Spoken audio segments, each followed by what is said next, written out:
बिस्मिल्लाहिर्रहमानिर्रहीम। अस्सलाम वालेकुम स्टूडेंट्स। जो चैप्टर हम डिस्कस कर रहे हैं वो है स्टाइक्योमेट्री। स्टाइक्योमेट्री के अंदर जो हमने लास्ट रिसर्चिंग की थी वो थी about mole and Avogadro concept.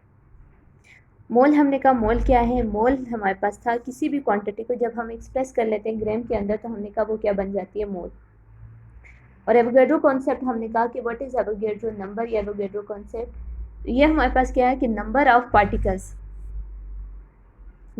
Particles with in atom molecules और आयन जो हैं वो इक्वल होते हैं। किसके इक्वल होते हैं? एक फिक्स कांस्टेंट वैल्यू के इक्वल होते हैं, जिसे आप क्या बोलते हो, वो फिक्स कांस्टेंट वैल्यू को एवोगैड्रो नंबर बोलते हो। और रिप्रेजेंट किसे करते हैं? एन ए से रिप्रेजेंट कर रहे हैं।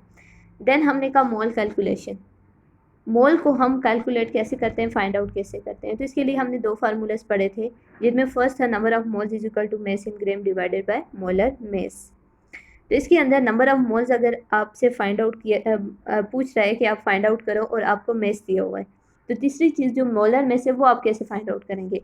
तो उसके लिए क्या है, मोलर मेस जो है, मोलर मेस फाइंड आउट करने के लिए आपको स्टेप्स बताए थे। उस स्टेप के अंदर स्टेप 1 में जो स्टेप्स थे, स्टेप्स के अंदर जो फर्स्ट स्टेप था वो क्या था कि आपने मोलर मेस फाइंड आउट करने के लिए जो पहली चीज़ आपने करनी है, आपको फार्मूला पता होना चाहिए कंपाउंड का। अगर आपको फार्मूला पता है तो उस फार्मूला को यूज़ करके आप क्या कर सकते हो, relative formula mess find out कर सकते हो। अब ये जो रिलेटिव फार्मूला मेस है वो आप कैसे फाइंड आउट करेंगे? रिलेटिव फार्मूला मेस आप एटॉमिक मेसिस को पुट करोगे और नंबर ऑफ एटम जितने भी प्रेजेंट हैं उस कंपाउंड के उस एटम के, तो वो आप पुट करके क्या करोगे, relative formula mess find out करोगे। रिलेटिव फार्मूला मेस जब आपके पास आ जाएगा तो उसके साथ यूनिट क्या होगी, AMU होगी, जैसे हमने सल्फ्यूरिक एसिड की एग्जांपल लेके किया भी था। अब आपने क्या करना है, थर्ड स्टेप के अंदर इसको एक्सप्रेस कर लेना है किस यूनिट के अंदर, ग्राम पर मोल के अंदर। तो ये आपके पास क्या आ जाएगा, मोलर मेस आ जाएगा। क्लियर हो गया। तो दूसरा फार्मूला जो हमने डिस्कस किया था, number of moles is equal to number of particles and divided by Avogadro number. Avogadro number आपको पता है तो नंबर ऑफ पार्टिकल्स आप फाइंड आउट कर सकते हो।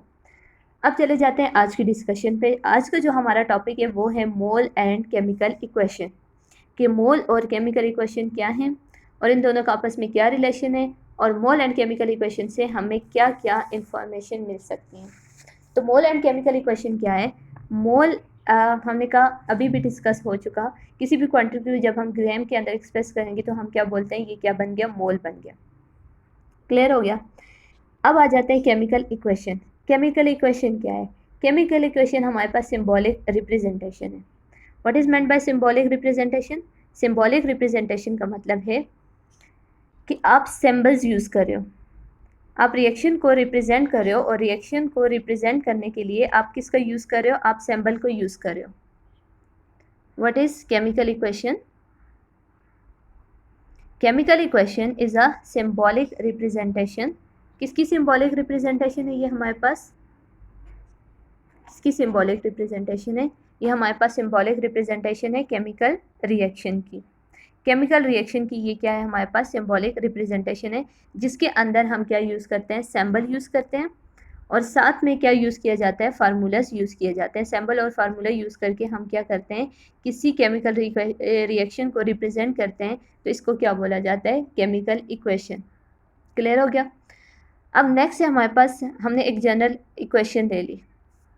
अब सिंबल्स का क्या मतलब है, आपने 9th के अंदर भी पढ़ा हुआ है कि हम मैग्नीशियम जब वर्ड लिखेंगे, अब इसकी जगह हम पूरा अल्फ़ाबेट तो लिखते नहीं है, हम सिंबल यूज़ करते हैं, डेट इज़ Mg। ऑक्सीजन हम पूरा नहीं लिखते, उसकी जगह क्या यूज़ करते हैं, O2। तो ये क्या है, इनके सिंबल्स है। इसी तरह अगर हम सल्फ्यूरिक एसिड लिखना चाह रहे हैं तो सल्फ्यूरिक एसिड की जगह हम उसका फार्मूला लिख लेंगे, और वो क्या होगा, H2SO4। इसी तरह अगर हम हाइड्रोक्लोरिक एसिड लिखना चाह रहे हैं तो हम उसकी जगह क्या लिख लेंगे, HCl। अब ये हमने जनरल रिएक्शन लिया जो आपकी बुक में गिवन भी था, फर्स्ट रिएक्शन जो गिवन था। इसके अंदर क्या है कि मैग्नीशियम ने जब रिएक्ट किया, किसके साथ रिएक्ट किया, ऑक्सीजन के साथ। मैग्नीशियम ने जब ऑक्सीजन के साथ रिएक्ट किया तो क्या बना दिया, मैग्नीशियम ऑक्साइड बना दिया। मैग्नीशियम जब एटमॉस्फेयर के अंदर जो ऑक्सीजन प्रेजेंट है उसके साथ रिएक्ट करता है तो क्या बना देता है, मैग्नीशियम ऑक्साइड बना देता है। अब इस इक्वेशन को हम रीड आउट कैसे करेंगे, तो इसके लिए हमारे पास डिफरेंट किस्म के मेथड हैं जिसके थ्रू हम इस इक्वेशन को रीड आउट कर सकते हैं। पहला जो हम लेते हैं इन terms of mole. In terms of mole हम इस इक्वेशन को कैसे पढ़ेंगे, तो जब हम मोल की टर्म में पढ़ेंगे तो हम कहेंगे 2 मोल ऑफ मैग्नीशियम। मैग्नीशियम के कितने मोल? 2, क्योंकि आप पीछे देखो क्या लगा हुआ है 2 मोल ऑफ मैग्नीशियम जो है वो रिएक्ट कर रहे हैं किसके साथ? 1 मोल ऑफ ऑक्सीजन के साथ, और क्या बना रहे हैं? 2 मोल ऑफ मैग्नीशियम ऑक्साइड। ये हमारे पास एक मेथड आ गया। नेक्स्ट हमने डिस्कस करना है, स्टडी करना है in terms of mess. In terms of mess हम इसको कैसे पढ़ेंगे? तो इसके लिए आपको पता होना चाहिए मेस, कौन सा मेस? एटॉमिक मेस हम देख रहे थे। मैग्नीशियम का एटॉमिक मेस कितना है? 24। अब यहाँ पे एक मैग्नीशियम तो प्रेजेंट नहीं है, कितने मैग्नीशियम प्रेजेंट है? 2 मैग्नीशियम प्रेजेंट है। तो 2 × 24 विच इज इक्वल टू 48। तो मैग्नीशियम का जो मोलर मेस है वो कितना हो गया? 48 हो गया। 48 plus atomic mess of oxygen कितना है?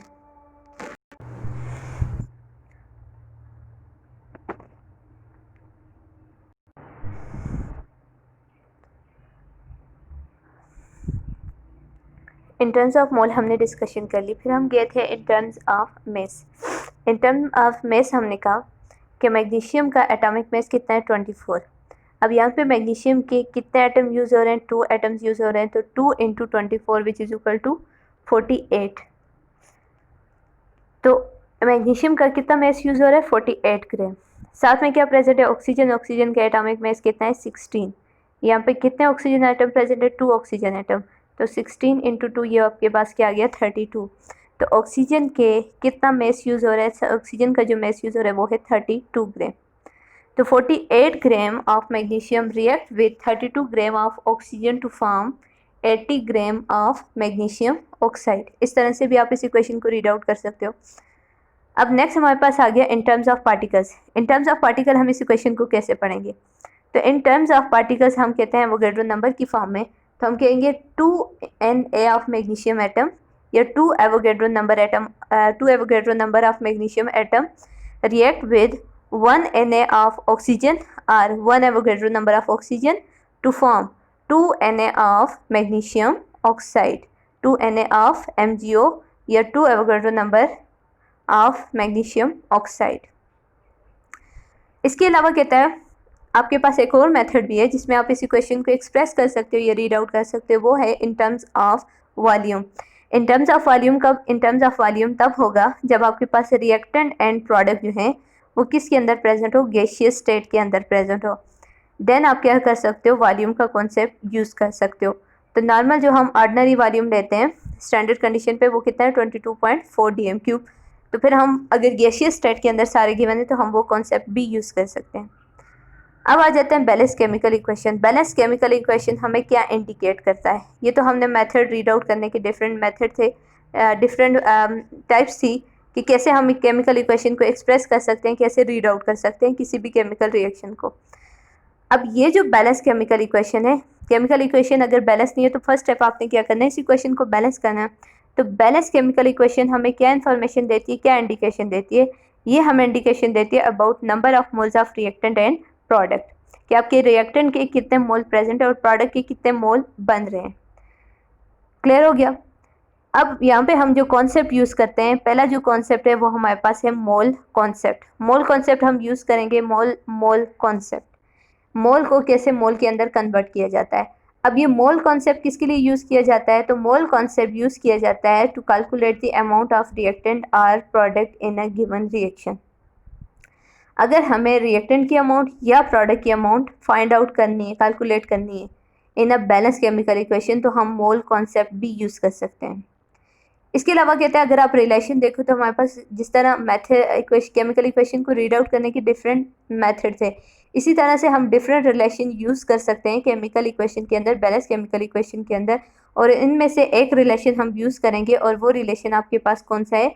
मोल मोल रिलेशनशिप या मोल मोल कन्वर्जन, कि कैसे हम एक इक्वेशन को दूसरी इक्वेशन के अंदर थ्रू मोल्स जो हैं वो कन्वर्ट कर सकते हैं, या रिएक्टेंट के मोल्स गिवन हो तो हम प्रोडक्ट के नंबर ऑफ मोल्स कैसे फाइंड आउट कर सकते हैं। अब आ जाते हैं मोल कॉन्सेप्ट। मोल कॉन्सेप्ट के अंदर क्या है? फर्स्ट केस के अंदर अगर आपको रिएक्टेंट के मोल गिवन है तो आप क्या करोगे? प्रोडक्ट के मोल फाइंड आउट कर सकते हो। कैसे फाइंड आउट कर सकते हो? By using balance chemical equation. या फिर ऐसे भी हो सकता है कि प्रोडक्ट के आपको गिवन होंगे और रिएक्टेंट के आपको क्या करने होंगे? फाइंड आउट करने होंगे। यहाँ तक क्लियर हो गया? अब इनसे रिलेटेड कुछ एग्जाम्पल हैं, पहले उनकी प्रैक्टिस कर लेते हैं। ईटा के अंदर, ये जनरल एग्जाम के अंदर भी आपके पास कुछ इस तरह के एमसीक्यूज आ सकते हैं। फर्स्ट जो एमसीक्यूज है वो है 0.9 mass of oxygen are produce. आपके पास ऑक्सीजन बन रहा है, कितना बन रहा है, 0.9 ग्राम बन रहा है from the decomposition of KClO3। KClO3 की क्या हो रही है, डिकम्पोजिशन हो रही है। डिकम्पोजिशन मीन KClO3 आपके पास स्प्लिट हो रहा है और कितना ऑक्सीजन बन रहा है, 0.9। और इसके लिए आपसे बोला जा रहा है कि मोल्स ऑफ KClO3 जो हैं वो यूज़ जो हुए उनकी अमाउंट आप क्या करो, कैलकुलेट करो, यानी कि number of moles of KClO3 आपने क्या करना है, फाइंड आउट करने हैं। तो इसके लिए हम डिफरेंट अप्रोच यूज़ करते हैं। सबसे पहले हमने क्या लिखना है, हमने सबसे पहला जो काम करना है वो है बैलेंस केमिकल इक्वेशन को हमने लिखना है। बैलेंस केमिकल इक्वेशन हमने लिख ली। बैलेंस केमिकल इक्वेशन क्या है, 2KClO3 gives us 2KCl plus 3 oxygen. KClO3 जब आपके पास स्प्लिट हुआ तो इससे क्या बनाया, KCl बनाया प्लस ऑक्सीजन बनाया। तो मोल्स ऑफ KClO3 2 यूज़ हो रहे हैं, जब हमारे पास ऑक्सीजन के कितने मोल्स बन रहे हैं, 3 मोल्स बन रहे हैं। समझ आ गई? अब हमें इस वैल्यू के कितने तक लाना है, 0.9, तो हम इसको ले आते हैं 9 तक। पहले 9 तक वर्कआउट करते हैं। इसके लिए हमने क्या करना है, इस इक्वेशन को मल्टीप्लाई करना है किसके साथ, किसी स्पेसिफिक नंबर के साथ कि हमारे पास ऑक्सीजन के कितने मोल्स आ जाए, 9। तो इस इक्वेशन को हमने मल्टीप्लाई कर लिया किसके साथ, 3 के साथ। 3 के साथ जब मल्टीप्लाई किया तो KClO3 की अमाउंट कितनी होगी, 6 मोल्स। डेल किसको रिप्रेजेंट करें, यहाँ पर डेल रिप्रेजेंट करता है हीट को। हीट किया तो ये ब्रेक हुआ। KCl के कितने मोल्स हो गए, 6 KCl प्लस ऑक्सीजन कितना हो गया, 9। अब हमने रेशो देखनी है, KClO3 और ऑक्सीजन की रेशो, ये नंबर ऑफ मोल्स। जब KClO3 के नंबर ऑफ मोल्स कितने हैं, 6, ऑक्सीजन के कितने मोल बन रहे थे, 9 मोल बन रहे थे। अब KClO3 की अमाउंट को आपने कम करना है।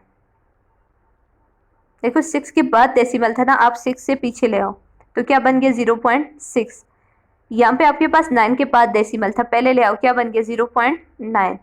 तो अब हम कह सकते हैं कि अगर हमें 0.9 ग्राम ऑक्सीजन बनाना है तो उसके लिए KClO3 के कितने मोल्स यूज़ होंगे, तो 0.6 मोल यूज़ होंगे। तो ऑप्शन बी आपके पास क्या आ जाएगा, करेक्ट आ जाएगा। ये तो एक अप्रोच थी, आप ये भी यूज़ करते हो। इसके अलावा सेकेंड अप्रोच क्या है, अगर आप देखो तो 3 मोल्स ऑफ ऑक्सीजन जब हमारे पास बन रहे हैं तो उसके लिए KClO3 की कितने मोल्स की डिकम्पोजिशन हो रही है, तो वो हो रही है 2 मोल्स की। क्लियर हो गया, 3 moles of oxygen is equal to 2 moles of KClO3। अब हमने ऑक्सीजन के कितने मोल्स के लिए फाइंड आउट करने हैं, 0.9 मोल्स ऑफ ऑक्सीजन के लिए हमने KClO3 की वैल्यू फाइंड आउट करनी है। हमने क्या लिख लिया, x। तो सिंपल है, आपके पास कौन सा method, cross multiplication. x multiply by 3 which is equal to, तो क्रॉस में क्या आ रहा है, 2 into 0.9। x is equal to 2 into 0.9 किसकी इक्वल आ गया, 1.8। और 3 अगर आप देखो इस साइड क्या हो रहा है, मल्टीप्लाई, और इस साइड आके क्या हो जाएगा, डिवाइड। तो x हमारे पास क्या हो गया, 0.6। दोनों अप्रोच यूज़ हो सकती हैं, जो आपको इजी लगे आप वो यूज़ कर सकते हो। क्लियर हो गया यहाँ तक? अब हम आ जाते हैं नेक्स्ट पे। नेक्स्ट है हमारे पास, how many moles of hydrogen are needed to form 0.05 moles of NH3। इस इक्वेशन के अंदर, इस एग्जाम्पल के अंदर आपको क्या कह रहे हैं कि नंबर ऑफ मोल्स आपने हाइड्रोजन फाइंड आउट करने हैं। जब आपके पास क्या बन रहा है, अमोनिया बन रहा है, कितने मोल बन रहे हैं, 0.05 मोल्स। कि 0.05 मोल्स आपके पास जब अमोनिया बन रहे हैं तो उसके लिए हाइड्रोजन के कितने मोल्स यूज़ होंगे। अब इसके लिए कैलकुलेशन करते हैं।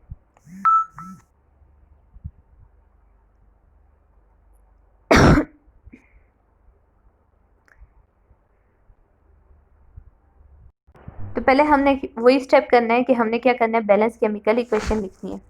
तो बैलेंस केमिकल इक्वेशन यहाँ पे हमारे पास क्या है,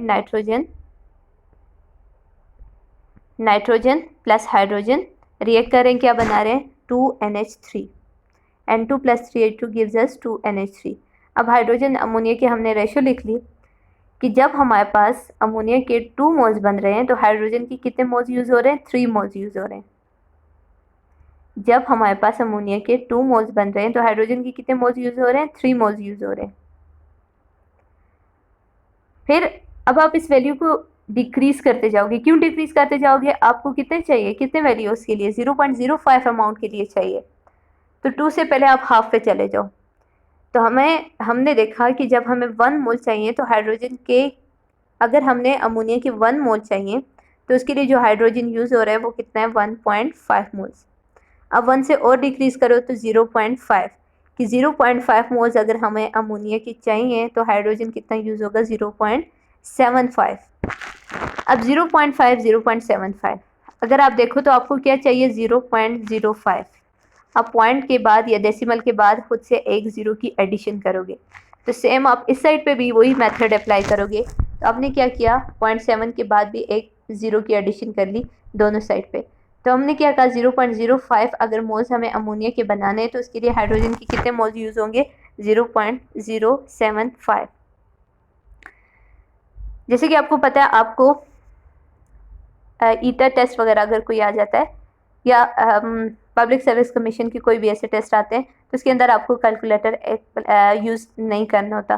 तो आप इस तरह से डिफरेंट अप्रोच हैं जो आप यूज़ करोगे और क्या करोगे, इस न्यूमेरिकल को सॉल्व करोगे। इस तरह की एग्जांपल्स जो भी होंगी।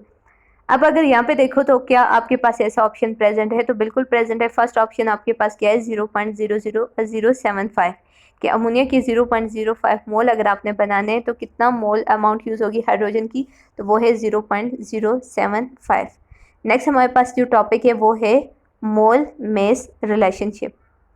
मोल मेस रिलेशनशिप के अंदर क्या है कि अगर आपको मोल दिए हुए हैं और आपसे क्या पूछा जाए, आपने मेस फाइंड आउट करना है, तो इसके लिए आपने क्या करना है, इसके लिए डिफरेंट किस्म के स्टेप्स हैं।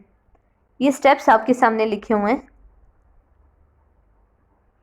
फर्स्ट स्टेप के अंदर क्या करना है, अगर आपको मेस दिया हुआ है, मेस आपको क्या है, गिवन है, और आपसे बोला जा रहा है कि नंबर ऑफ मोल्स जो हैं वो क्या करो, फाइंड आउट करो। तो इसके लिए आपने क्या करना है, सबसे पहले मेस को यूज़ करते हुए आपने क्या करना है, number of moles find out करना है।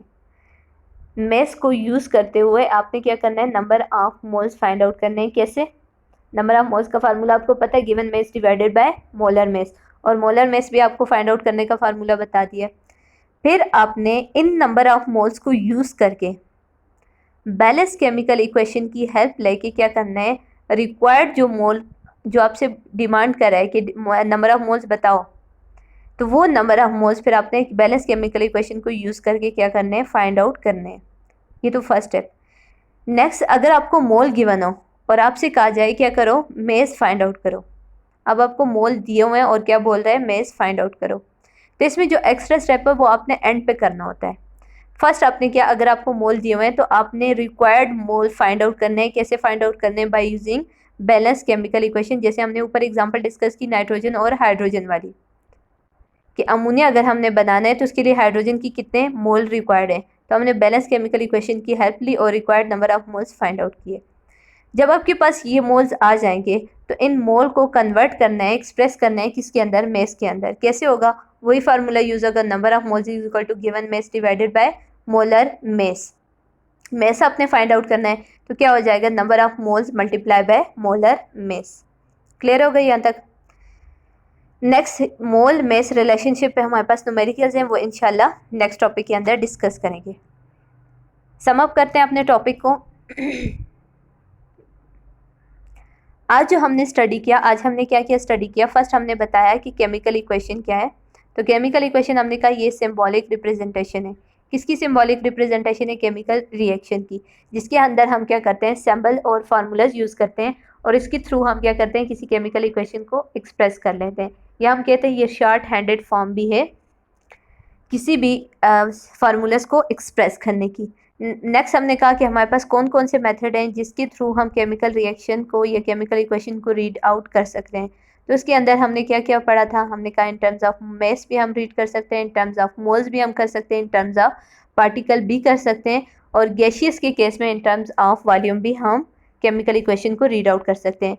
उसके बाद हमने कहा कि बैलेंस केमिकल इक्वेशन से हमें क्या इन्फॉर्मेशन मिलती है, तो बैलेंस केमिकल इक्वेशन हमें number of moles of reactant और प्रोडक्ट का बताती है कि कितने मोल्स रिएक्ट कर रहे हैं, कितना प्रोडक्ट बन रहा है। तो हमारे पास डिफरेंट किस्म की कैलकुलेशन है, डिफरेंट किस्म की इंफॉर्मेशन है जो हमें यहाँ से मिलती है।